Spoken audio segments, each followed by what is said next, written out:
कोल्हापुरातील महायुतीच्या उमेदवारांचे उमेदवारी अर्ज भरण्यासाठी भव्य अशी रॅली आहे ती निघालेली आहे। या ठिकाणी चंद्रकांतदादा पाटील असतील, हसन मुश्रीफ असतील या ठिकाणी दाखल झालेले आहेत। मुश्रीफ साहेब, तुम्ही उमेदवारी अर्ज भरायला मोठं शक्ती प्रदर्शन पाहायला मिळतंय। नाही, आपण का 2 दिवसापूर्वी दोन्ही उमेदवारांचं लाखोच्या संख्येनं कार्यकर्त्याच्या समेत उमेदवारी अर्ज भरण्याचं निश्चित झालं होतं आणि आज या उमेदवारी अर्ज भरताना मुख्यमंत्री एकनाथ शिंदे साहेब आणि उपमुख्यमंत्री अजित पवार हे दोघेही उपस्थित राहणार आहेत।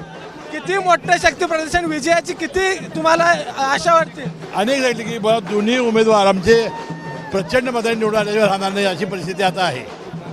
दादा, तुम्ही उमेदवारी अर्ज भरायला या ठिकाणी दाखल झालेला आहात। महायुतीचं एक शक्ती प्रदर्शन पाहायला मिळतं या ठिकाणी। महायुतीचं हे शक्ती प्रदर्शन दिसतंय ते 1% आहे। बाकी जनता उन्हामुळे म्हणाले की तुम्ही फॉर्म भरून या, आम्ही मतदान करतो। मुख्यमंत्री उपमुख्यमंत्री देखील उपस्थित राहणार आहेत। काय मार्गदर्शन करणार आहेत सगळ्या पदाधिकाऱ्यांना? मार्गदर्शन हेच करणार की पुढचे जे 7 मे पर्यंत दिवस आहे त्यात रात्रीचा दिवस करा, उन्हाचा थोडा विचार करा, तासभर विश्रांती घ्या, पण सगळा वेळ लोकांशी संवाद साधा, संपर्क साधा, त्यांच्या मनातल्या शंका दूर करा। हातकणंगलेमध्ये बहुरंगी लढत पाहायला मिळते। हो, असणार ना, त्याला काय अडचण नाही, पण शेवटी धैर्यशील माने महायुतीचे उमेदवारच विजयी होतील याबद्दल माझ्या मनात शंका नाही।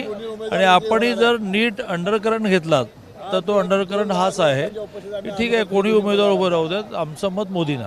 पण या मतदारसंघामधल्या दोन्ही बघितलं तर टीका आहे ती खूप टोकाला जाऊन पोचली आहे एकमेकांवर करणारी। हे बघा की एका घरात रक्ताची 4 माणसं असतात, ती नाराज असली तरी कुटुंबाचं नुकसान करत नाही। एकूण काय विश्वास वाटतो या दोन्ही उमेदवारांच्या बद्दल?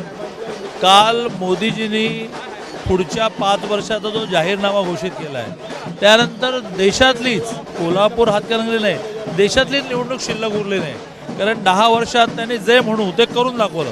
तर लोकांचं म्हणणं आहे आता हे करणारच ना, तुम्ही करणार नक्की।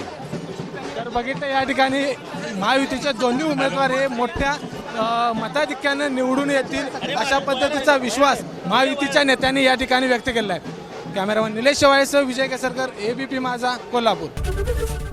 ABP माझा, उघडा डोळे बघा नीट।